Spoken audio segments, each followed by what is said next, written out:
Yang gepegah ke Nabi yang paling tahu Allah Nabi le. Ke Nabi awal.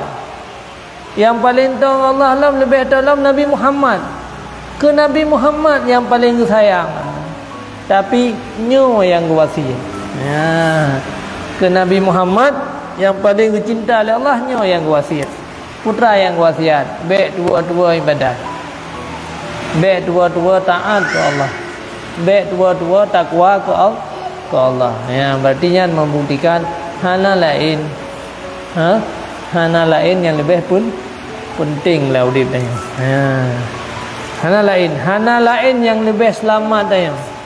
Bid apa buat yang lain, bid binasa ada.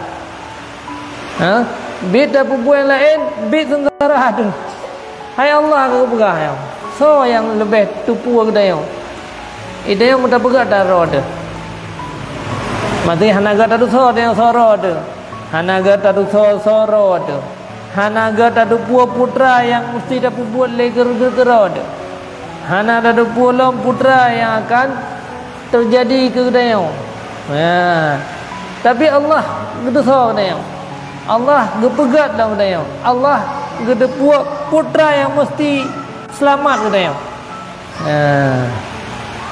Jadi makanya nyanti yang pesan Allah ke dayang. Menyang sandai na lain yang lebih penting laudip.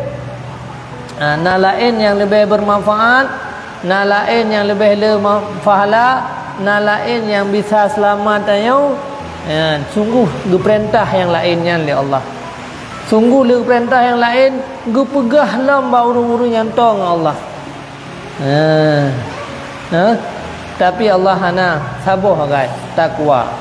Yang nyan berarti yang nyan yang penting.